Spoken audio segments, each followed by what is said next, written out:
Yo, what's up? What's up? It's the Hungry Millennial back again with yet another Proactive Pragmatism. On this week's Proactive Pragmatism, I'd like to talk to you about action over structure. And so, millennials, we're really, really good at this. Other generations are kind of, a lot of the things that they've done were built off of structure. But the problem that we typically run into is we focus so much on structure that we never get started, or structure stagnates our ability to innovate. And so, action over structure is about discovery. It's about innovating or dying.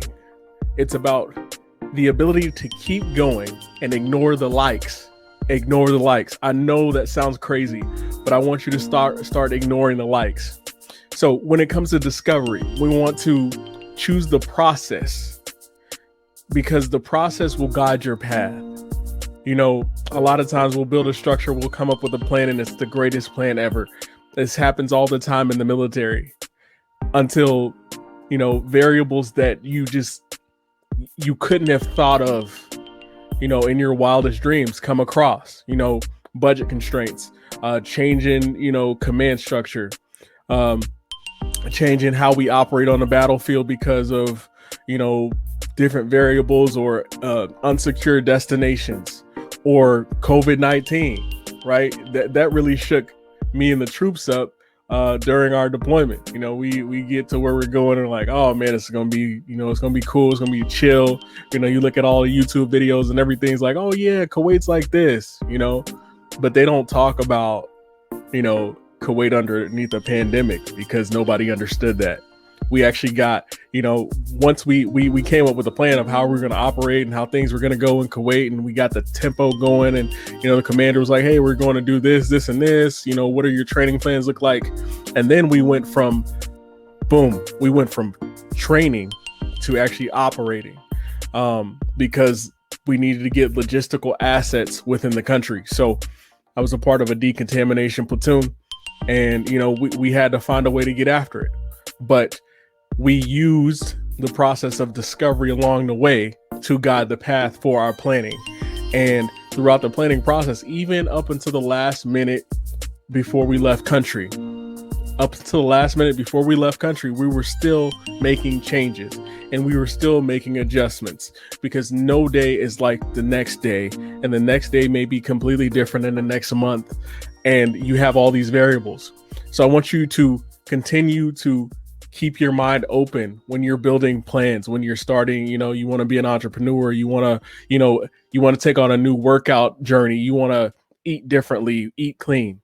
Some of the greatest opportunities I've ever had in my diet was when I decided that, eating clean can look different. It can be cheap. It can be expensive. It could be keto. It could be, whatever you want it to be. But my thought process in that is, my main principle is, can I make it a lifestyle? Now, if I can make it a lifestyle and I can eat those things, and that can be a part of my budget, good.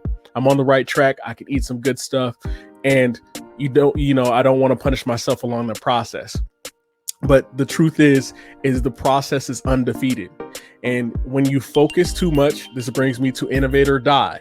When you focus too much on the macro in the process, it inhibits your ability to innovate, to shake things up on the fly. Oftentimes, in the military, or, even when I was a general manager for Jimmy John's, we get to a point where, we train them to do certain things and certain tasks.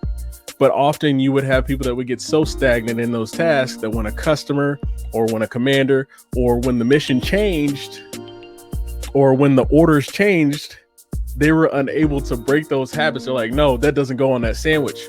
And often as a GM, I'd have to step from behind the slicer, right? Because we got to slice everything fresh when I was working at Jimmy John's. So I loved working there.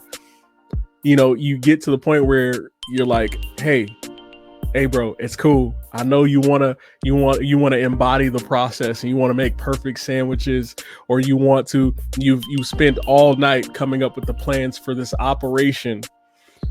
Let's step back and figure out what's best for the team in this moment.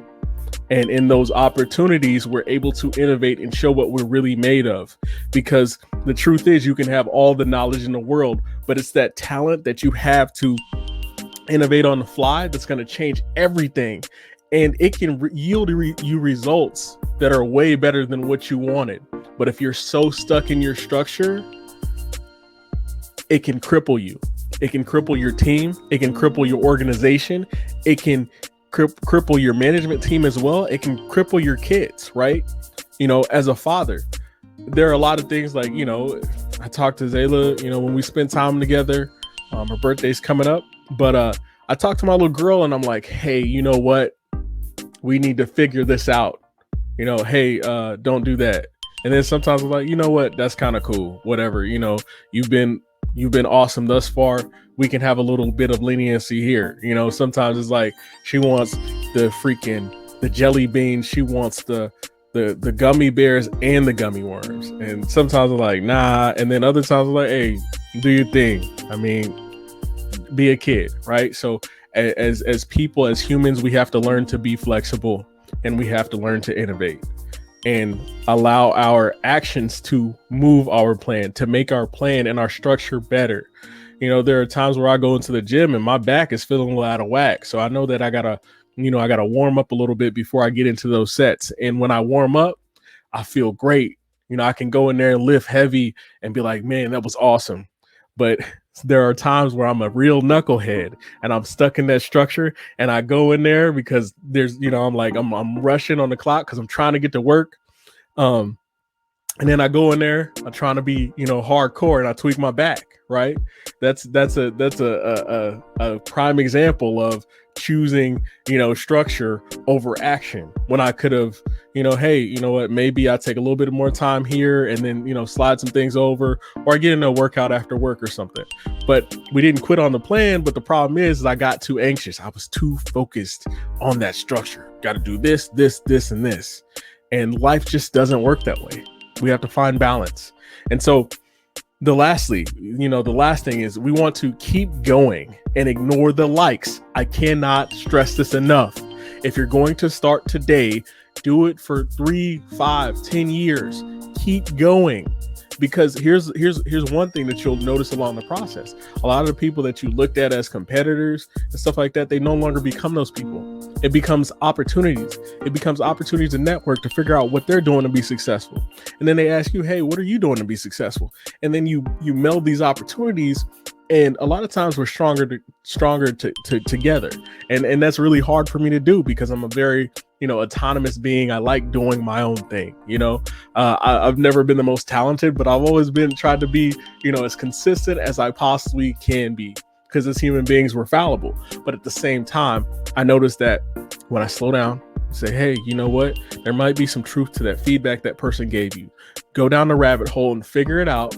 And figure out how you can make this thing great, because the podcast isn't about you. It's about adding value to the lives of others. And so when you think value first, when you think others first, those likes don't mean nothing, because a lot of people will watch videos and be inspired, but be so excited that they don't hit the like button. I'm guilty of it all the time, right? They might love what you're doing and want to order and all that, but we live in this kind of instant society, so algorithms are always throwing things at us. Don't get caught up in the likes. Don't let the likes throw you off. Don't let the likes make you quit. Don't make the likes have you give up on the process. Don't allow doubters to creep in. I was talking to one of my, childhood friends. Shout out to Drake. And he made a post and he was saying, if you got something to say about me, why don't you say it to me? And I got on the post because a few years ago, maybe I saw a quote that said, don't ask, what they said about you. Ask the people that told you what they said about you, why they were so comfortable telling them about you. Right. A guy that, I hired when I was in management years ago at Jimmy John's, he said, it doesn't matter what they're saying about you, because that's none of your business, right? Don't get caught up in the likes. Get caught up in the process. get caught up in that action that's going to build that structure, that's going to create your better tomorrows. Start creating those relationships that are going to be healthy for you. So when you have a boundary, you can balance that boundary, and they're going to run with it because those are your people now. You have found your crew.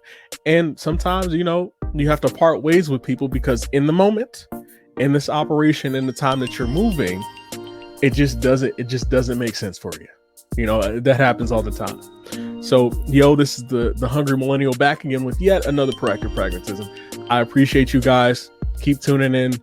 This weekend, we've got Aaron Thomas Payne. He's coming in from the band Be Easy. Catch us on Facebook. We have an awesome podcast coming up for you guys. I appreciate you guys. If you have any questions or any topics you want to cover on the podcast, you can reach us as always at PROPRAG20@gmail.com. That is proprag20@gmail.com. Thank you.